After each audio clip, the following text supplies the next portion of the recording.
Morning everyone, welcome back to my YouTube channel. আশা করছি তোমরা সবাই খুব ভালো আছো। তো চলে আসলাম আজকে আরও একটা নতুন ব্লগ নিয়ে। আজকে হচ্ছে মঙ্গলবার 8 তারিখ আর এখন বাজে 10টা 14। তো আজকে ব্লগটা এখন থেকে শুরু করছি। কালকে রাত থেকে বললে ভুল হবে, বিকেল থেকে টানা বৃষ্টি হয়ে যাচ্ছে। কখনো কখনো একদম ঝমঝম করে হচ্ছে, কখনো কখনো ঝিপঝিপ করে হচ্ছে। এখন মোটামুটি বাইরে ভালোই বৃষ্টি হচ্ছে। দীপ্ত তাও এই বৃষ্টির মধ্যে রেনকোট পরে অফিসে গেছে। পাবলিক প্লেসে কাজ করলে তোমাকে যেতেই হবে, মানে ঝড় জল যাই হোক না কেন তোমার কাজ মিস করা যাবে না। তো রেনকোট পরেই গেল অফিসে। তো আমি সকালবেলায় উঠে তোকে রেডি করে পাঠিয়ে দিয়েছি। সকালে শুধু ছাতুর শরবত করে দিয়েছিলাম আর ডিম সেদ্ধ করে দিয়েছিলাম, সেটা খেয়ে গেছে। আর এখন আমি আমার চা নিয়ে আসলাম, চা আর বিস্কুট, চা খাবো। আর আজকে অবশ্য মা বলছিল মামার শ্বশুর বাড়ি যাবে, কিন্তু বাইরে যে পরিমাণে বৃষ্টি জানি না কী করে যাবে। তো যাওয়ার জন্য অবশ্য সকালবেলায় শাশুড়ি মা রান্নাঘরে ঢুকে গিয়ে বাবার মানে রান্নাবান্নাগুলো সেরে নিয়েছে। চাটা খেয়ে আমি আগে ঘরটা গুছিয়ে নেব।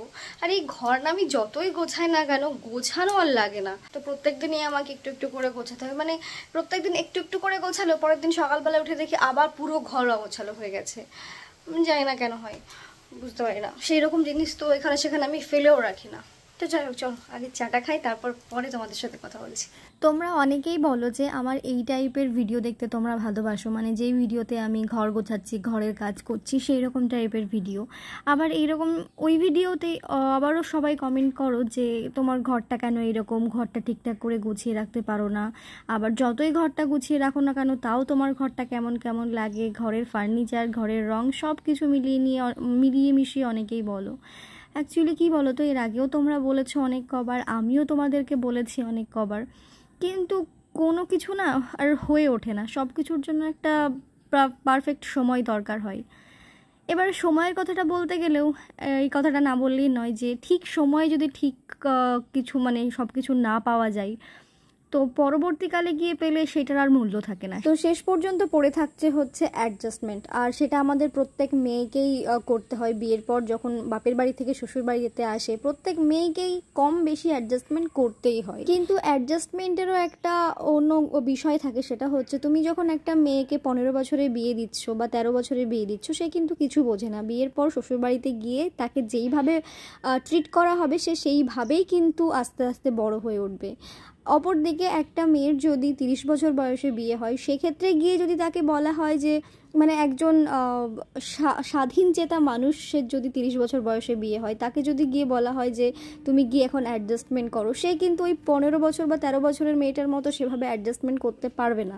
কারণ 30 বছরে তার অনেক মানে সে বাইরের জগৎ দেখে নিয়েছে, সে অনেক কিছু তার এক্সপিরিয়েন্স হয়ে গেছে। তারও একটা 30 বছরের যে জীবনটা ছিল, সেই 30 বছরে অনেক কিছু শিখেছে। তো তার কাছে অ্যাডজাস্টমেন্টের ব্যাপারটা ঠিক অতটাও আসে না।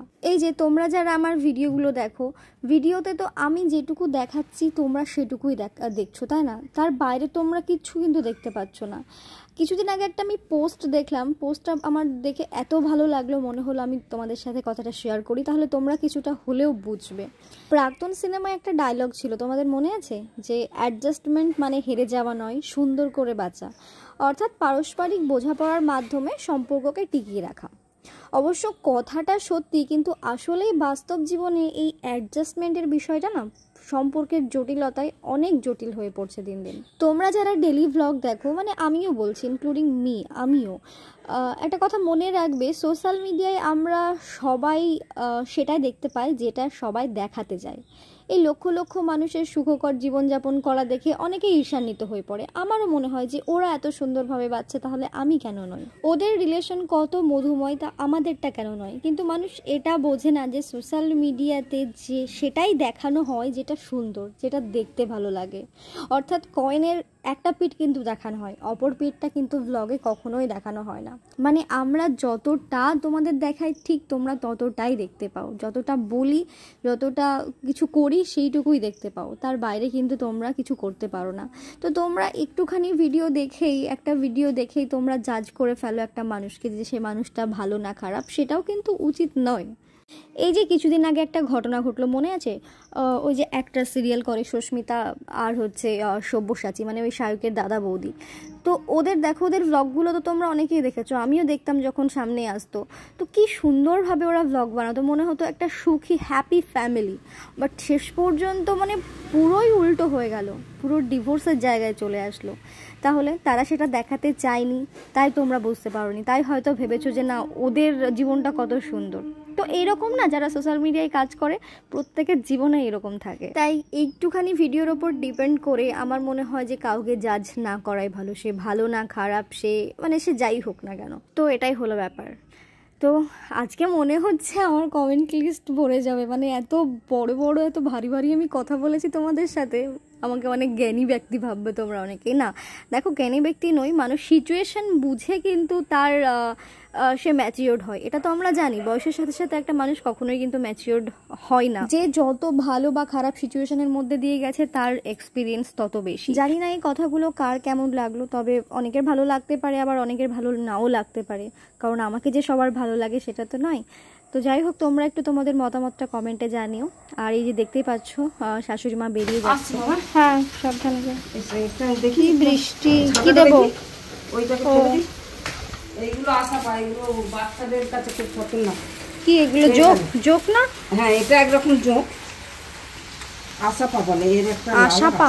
হ্যাঁ, বর্ষাকাল বলে এখন আসছে এইগুলো তো। হ্যাঁ,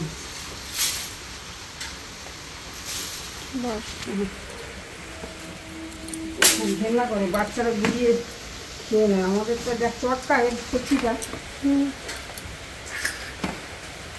এই বৃষ্টি লেগেই থাকবে, থামবে না এখন। আজকের দিনটা বোধহয় হবে, ঝিপঝিপ করে হয়ে যাচ্ছে। হ্যাঁ, সাবধানে যাও।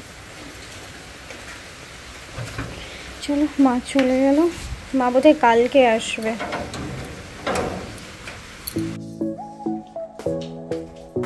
কিছুদিন আগে বাজারে গিয়ে এই দুটো কৌটো নিয়ে এসেছিলাম, চানাচুর আর বিস্কুটের কৌটো। আমার রুমে চানাচুর বিস্কুট মুড়ি থাকে, কারণ দীপ্তর জন্যই থাকে, ওই খাই। তো যে কৌটোগুলোতে থাকে সেই কৌটোগুলো একদমই ভালো ছিল না। তো কবে থেকেই বলছিলাম যে বাজারে গিয়ে নিয়ে আসবো, কিন্তু সময় হচ্ছিল না। তো সেদিন গিয়ে আবার নিয়ে এসেছি। সেই কৌটোগুলো অনেক আগেকার, তো সেই রকম রাখার মতো কৌটো ছিল না বলে এই যে টোস্টটা দেখছো, সেদিন টোস্টের প্যাকেটটা ছিঁড়ে দুই একটা খাওয়ার পর গার্ডার দিয়ে এরকম করে আটকে রেখেছিলাম। আর এই টোস্ট বিস্কুট এই সবগুলো যতই গার্ডার দিয়ে আটকে রাখো না কেন, কিছুদিন পর না কৌটোতে না রাখলে নরম হয়ে যায়, আর নরম হয়ে গেলে খেতে একদমই ভালো লাগে না। আর এই যে টোস্টগুলো দেখতে পাচ্ছ, এই টোস্টগুলো আমি আমাদের ওখান থেকে নিয়ে এসেছিলাম, মানে দীপ্ত যাওয়ার পর ওর খেতে ভালো লেগেছিলো, তো বলেছিল যে তুমি গেলে এবার নিয়ে এসো। তো এই যে ছোটো টোস্টগুলো দেখতে পাচ্ছ, মানে মিনি টোস্ট আর ওই বড় টোস্ট, দুই রকমের টোস্ট নিয়ে এসেছিলাম। এবার দেখো কৌটোগুলোতে রাখলেও কি সুন্দর লাগছে দেখতে। এর আগের দিনের ভ্লগে তোমাদের কাছ থেকে আইডিয়া চেয়েছিলাম যে বারান্দাটায় কীরকম কী করা যায়, তোমরা একটু জানিও। তো ওখানে অনেকে কমেন্ট করেছো, কমেন্টগুলো দেখে বেশ ভালো লাগলো, অনেকটা আইডিয়াও পেয়েছি আমি। কিন্তু যারা ভাবছো যে আমার এই বারান্দাটা বড়, তাদের একদমই ভুল ধারণা। মানে দেখতে পাচ্ছ আমি হাত রাখছি, তাও হাতটা পুরোপুরিভাবে আমার সোজা হচ্ছে না, মানে এতটাই ছোট। ওখানে দুটো চেয়ার, একটা টেবিল রাখা তো বাদ দাও, একটা চেয়ার মোটামুটি মানে ভালোভাবে আটবে। আর এই ঘরটাও দেখো, ঘরটাও খুব একটা বড় না। অ্যাকচুয়ালি ওয়াইড অ্যাঙ্গেলে ক্যামেরা করলে না ছোট জিনিসও অনেক বড় লাগে, সেই কারণে তোমাদের মনে হচ্ছে যে ঘরটা বারান্দাটা বেশ বড়। অ্যাকচুয়ালি যে খাটটা আছে সেই খাটটাও যথেষ্ট ছোট। এই ঘরে যদি 6-7 খাট রাখা হয় তাহলে পা রাখার জায়গা পাওয়া যাবে না, একদম সরু গলির মতো হয়ে যাবে। যেহেতু খাটটা ছোট সেই কারণে মনে হচ্ছে অনেকটা বড় জায়গা। আর আমার ঘরে যে জলের ড্রামটা রয়েছে, সেই ড্রামটা বলেছো বাইরে রাখতে, বাইরে সেই রকম রাখার জায়গা নেই। আর আমি চাই যে আমার জিনিস আমার চোখের সামনে থাকুক, পরিষ্কার থাকবে নোংরা থাকবে সেটা আমি দেখতে পাবো, সেই কারণে আমি বাইরে রাখি না। আর দীপ্ত বলছিল বাড়িতে কিছুদিন পর অ্যাকোয়াগার্ড বসাবে, এবার অ্যাকোয়াগার্ড বসালে তো জলের ড্রামার প্রয়োজনই হবে না। তো চলো আমার জায়ের রুমটা তোমাদের একবার দেখায়, তাহলে বুঝতে পারবে। কারণ জায়ের রুমে যে খাটটা আছে সেটা 6-7 খাট, এই যে দেখতে পাচ্ছ, দেখো লাইটটা জ্বালাই, 6-7 খাট রাখার পর দেখো একদমই গলি হয়ে গেছে, বুঝতে পারছো? মানে ওপরের রুমগুলো, ওপরের না মানে পুরো বাড়ির যতগুলো রুম আছে সব রুমগুলো এরম ছোট ছোট, মানে জিনিসপত্র রেখে তুমি শান্তি পাবে না। ওই যে দিদির ঘরের যে লাল আলমারিটা দেখতে পাচ্ছ, ওই আলমারিটার দরজা খুলতে গেলে ওখান থেকে ওই শোকেসটা ছিল ওটা সরাতে হবে, ওটা না সরালে আবার দরজাটা খোলা যাবে না, এরম হচ্ছে ব্যাপার, মানে এতটাই ছোট ঘরগুলো। তো চলো, সকাল থেকে অনেক কাজ হলো, এবার একটু খাওয়া দাওয়া করে নিই। খুব খিদে পেয়েছে, সেই সকালবেলায় চা আর বিস্কুট ছাড়া তো কিছু খাওয়া হয়নি। তো মা সকালবেলায় তেমন কিছু করেনি, ডাল করেছিল আর শ্বশুরমশাইয়ের জন্য যে সবজিটা খায় আর কি, আর তার সাথে ওই কী মাছ জানো, বেলে মাছ, হ্যাঁ বেলে মাছই তোমরা বলেছো, ওই বেলে মাছ রান্না করেছিল। এবার ওই মাছটা আমি খাই না, তাই একটা ডিম পোচ করে নিয়েছিলাম, আর তার সাথে আলু এরম বড় বড় মোটা মোটা করে কেটে ডিপ ফ্রাই করেছিলাম। ডিপ ফ্রাই করতে খুব একটা বেশি সময় লাগে না, আর বাইরে যেহেতু বৃষ্টি হচ্ছিল, এরকম করে খেতে খুব ইচ্ছে করছিল। এইরকম টাইপের কাল সন্ধ্যাবেলায় করেছিলাম, তোমাদের সাথে শেয়ার করা হয়নি, তাই ভাবলাম যে খাওয়ার সময় একটা আলুকে এভাবে ভেজে নিই, খেতে ভালো লাগবে। বিকেলের দিকে বৃষ্টিটা একটু কমেছে, তাই ভাবলাম চেয়ার নিয়ে এসে ছাদে একটু বসি। কি সুন্দর ফুল ফুটেছে, ফুলগুলো বেশ সুন্দর লাগছে। কিন্তু বৃষ্টি হওয়ার পর এই যে ওয়েদারটা হয় না, ওয়েদারটা যেমন ভালো লাগে ঠিক তেমনই গাছের পাতাগুলো, প্রত্যেকটা গাছের পাতা দেখো কি সুন্দর সবুজ সবুজ। এই সবুজ জিনিস দেখলে চোখটা এমনি মানে চোখে একটা শান্তি ভাব চলে আসে। আর একটা কথা, হ্যাঁ তোমাদেরকে আমি বকবো, তোমরা আমার ওই কথাটা নিয়ে এত পরিমাণে খিল্লি করেছো, অনেকে হেসেছো যে ওটাকে ছাতা ফোটানো বলে না, ছাতা ফোটানো আবার কি, ওটাকে ভাত ফোটে, ছাতা কি কখনো ফোটে? হ্যাঁ গো, আমাদের ওখানে ছাতা ফোটানোই বলে। আমাদের ওখানে যতজন আছে সবাই বলে ছাতা ফোটাই। মশারি খাটানো না, মশারি টাঙাই আমরা। ছাতা ফোটাই, ছাতা বন্ধ করি আর মশারি টানাই, এইরকমই কথাবার্তা। তো হয়তো তোমাদের এখানেও এইরকম হতেই পারে, বাট আমি এটা প্রথম শুনলাম, সেই কারণে আমার মনে হয়েছিল। কিন্তু এই কথাটা তোমাদের সাথে শেয়ার করার পর মনে হচ্ছে আমি একমাত্র, মানে আমার জানা ছিল না যে এটা ছাতা কি বলে, খাটানো বলে।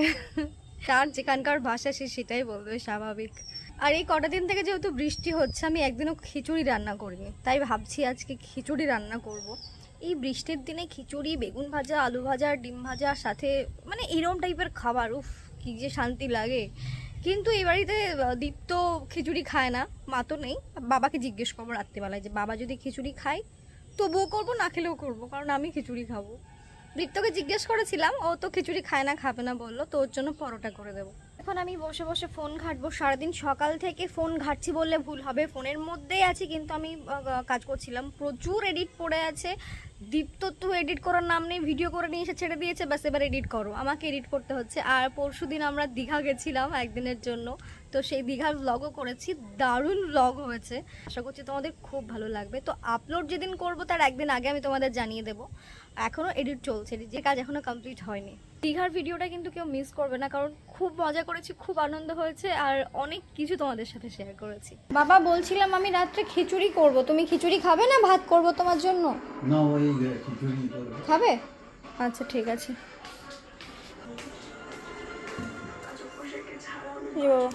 মুড়ি আর ইয়ে থাকলে শশা।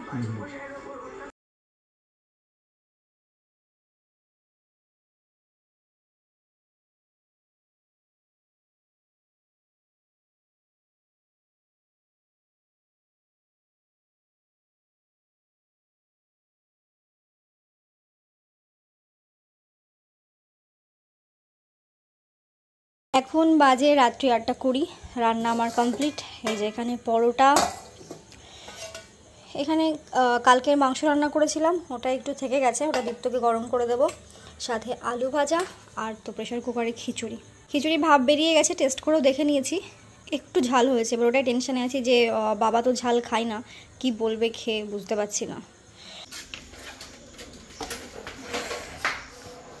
8:20 বেজে গেছে। আমি ভাবছিলাম যে লাস্ট যে দুটো পরোটা আছে হয় করা হবে না, তার মধ্যে তুমি চলে আসবে। এবার তার মধ্যে তুমি চলে আসলে আমাকে গ্যাসটা বন্ধ করে চলে আসতে হতো। তো রান্না কমপ্লিট হলো, তারপর তুমি আসলে।